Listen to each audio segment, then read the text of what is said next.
In 2003, Krispy Kreme was trying to become America's donut destination. They had lines wrapping around city blocks, a stock price that made Wall Street salivate, and that magical "Hot Now" sign causing literal traffic jams. On paper, it actually worked. It didn't. Because Krispy Kreme wasn't built to be everywhere. It was built to be somewhere special. The problem wasn't execution, the problem was identity. It looked like a scalable fast food chain, but it was actually a theater performance. And those two don't coexist. And for a moment, it worked. Not because grocery store donuts were good, but because the brand was hot. This isn't a story about bad expansion. It's a story about destroying your own magic trick. And once you see it, you'll start noticing it everywhere. But before we glaze over the details, be sure to subscribe to the Falling Food channel. After that, please leave a comment and let us know what other sweet empire collapses you would like to hear about. Okay, time to punch some holes in this donut dynasty. The Krispy Kreme story starts in 1937 with a 22-year-old Vernon Rudolph in Paducah, Kentucky. Rudolph was not a visionary entrepreneur. He was a high school dropout whose uncle left him a secret donut recipe and a debt-ridden shop. The recipe reportedly came from a French chef in New Orleans, but that sounds like the kind of origin story people invent when saying they bought it from a guy does not seem romantic enough.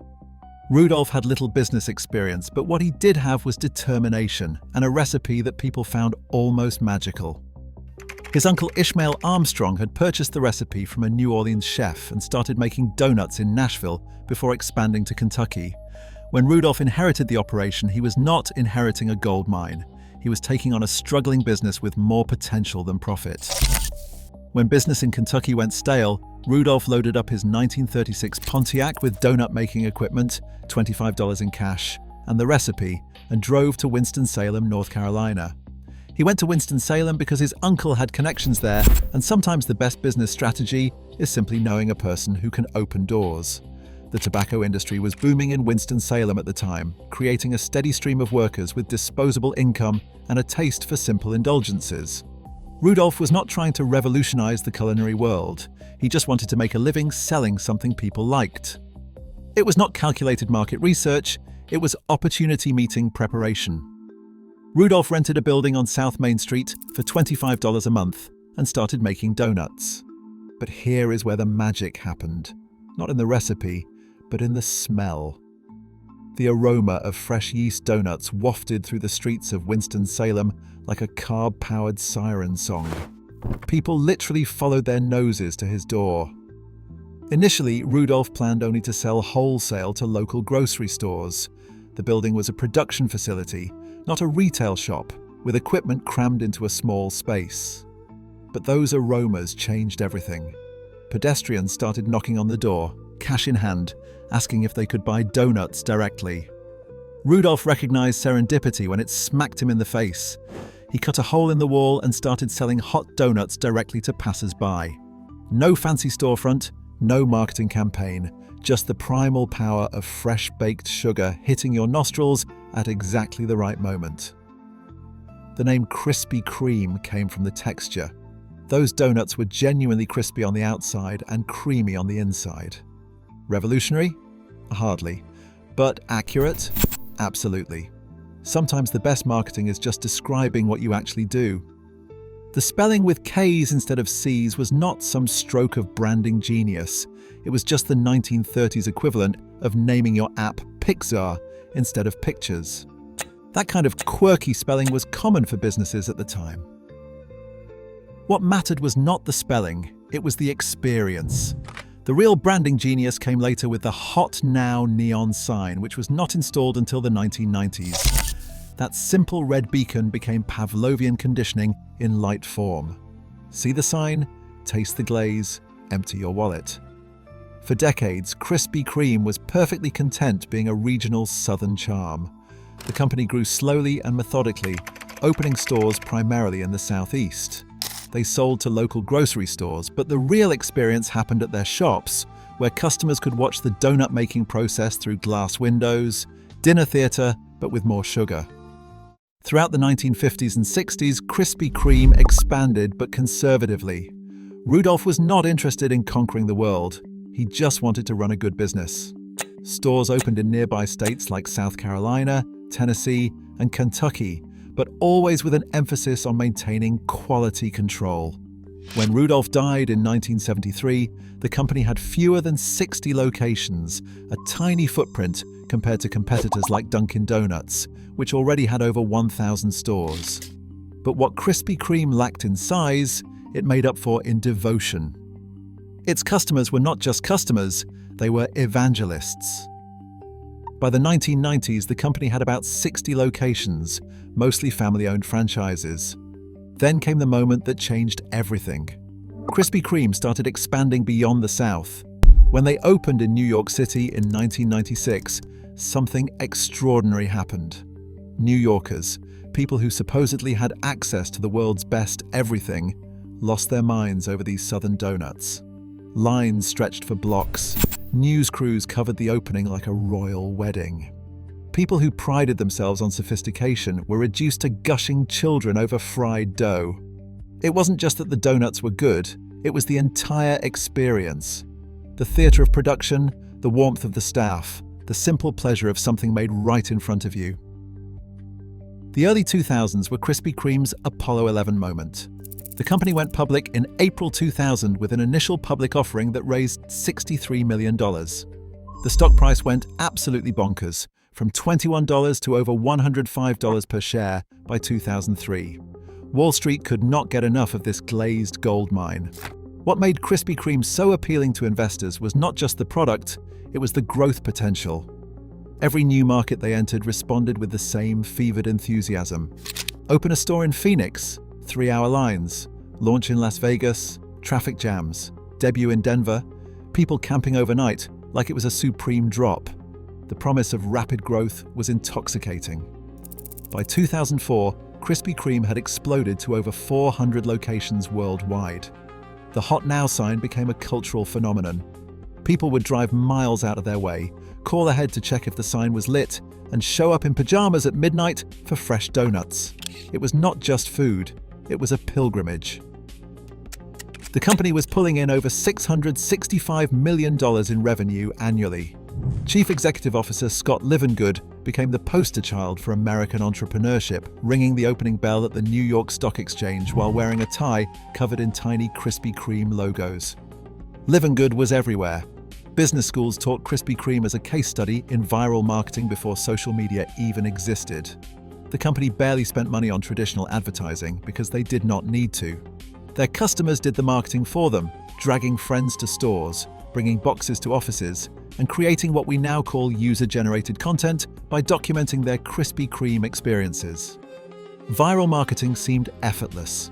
The original glazed was the star of the show, 190 calories of pure addiction that melted in your mouth before you realized you had eaten 3 of them.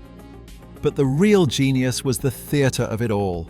Customers could watch the donut assembly line through those iconic windows, dough rings riding a conveyor belt through a waterfall of glaze like some kind of sugary car wash. Original glazed was irresistible. The machinery itself became iconic, the donut extruder, the proofer, the fryer, the glazer. It was not hidden away like most food production, it was the main attraction. Krispy Kreme understood that people do not just want food, they want stories, and watching your donut being born gave you a story to tell. The Hot Now sign was psychological warfare disguised as customer service. When that neon beacon was lit, it meant fresh donuts were rolling off the line every few minutes. People would literally plan their commutes around it.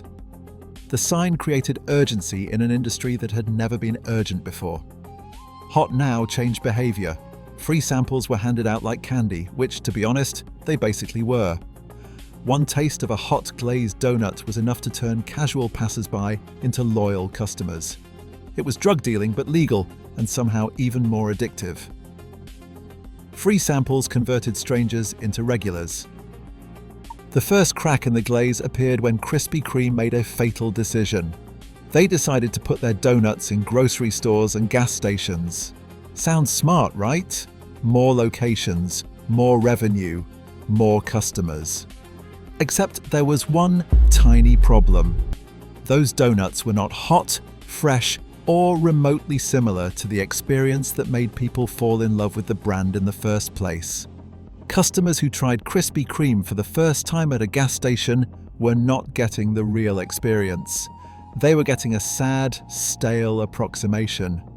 It is like watching Hamilton on your phone with the volume at 10% and then wondering what all the fuss is about. Meanwhile, the low-carb diet craze was gaining momentum. Dr. Atkins was convincing America that carbohydrates were basically poison, and Krispy Kreme was selling nothing but refined sugar and white flour. Suddenly, their core product was not just indulgent, it was practically contraband. Competition was heating up too. Dunkin' Donuts started improving their offerings. Small artisanal donut shops were popping up everywhere, and even grocery stores were upping their bakery game. Krispy Kreme's monopoly on quality donuts was evaporating faster than their stock price. The real disaster began in 2004 when Wall Street started asking uncomfortable questions about Krispy Kreme's accounting practices. It turned out the company had been using creative bookkeeping to hide the fact that many of its stores were struggling. The company had been buying back franchises that were losing money, then reporting those purchases as growth rather than bailouts. The Securities and Exchange Commission launched an investigation that revealed a pattern of earnings manipulation. Krispy Kreme had been inflating revenues by selling equipment to franchisees at inflated prices, then helping those same franchisees get loans to pay for it. It was like lending your neighbor money to buy your car, then claiming you made a profit on both the car sale and the loan. By late 2004, same-store sales were plummeting. Those grocery store donuts that seemed like such a great idea. They were cannibalizing sales at the actual stores, while simultaneously destroying the brand's premium image. Why drive to Krispy Kreme when you could grab a stale one at 7-Eleven? The franchisees who had invested millions were watching their dreams crumble faster than day-old donuts. Many had been sold on the idea that Krispy Kreme was recession-proof, after all. Who does not want an affordable treat during tough times? But it turns out there is a difference between an affordable treat and a disappointing one. In May 2005, Krispy Kreme announced it would restate earnings for the previous 2 years, admitting that profits had been significantly overstated. The stock price collapsed from a high of $105 to under $6. CEO Scott Livengood was forced to resign in disgrace. The company hired turnaround specialists, cut costs aggressively, and closed underperforming stores. But the magic was gone. The brand that had once been synonymous with joy was now associated with corporate greed and accounting scandals. By 2007, the company had closed over 100 stores and was drowning in debt. The magic was gone, the customers had moved on, and Wall Street wanted nothing to do with them.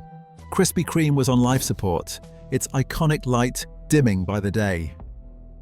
Today, Krispy Kreme is trying to stage a comeback with what they call a hub-and-spoke model. Instead of putting stale donuts in gas stations, they are delivering fresh ones to places like McDonald's. They have partnered with major retailers, but this time they are maintaining control over freshness and quality. The company went public again in 2021, but with a much more modest valuation and realistic expectations. They have about 1,400 stores worldwide now. While they will probably never recapture that hysteria of the early 2000s, they are proving that sometimes the best business strategy is just remembering what made you special in the first place. Krispy Kreme's story is not just about donuts. It's about the danger of mistaking momentary hype for sustainable business. It's about the risk of trading your soul for scale. And it is about how the very thing that makes you special can be the first thing you sacrifice when growth becomes the goal. Because at the end of the day, some businesses are not meant to be on every corner. Some experiences lose their magic when they become commonplace. And sometimes the best thing you can be is exactly what you are, not what Wall Street wishes you could become.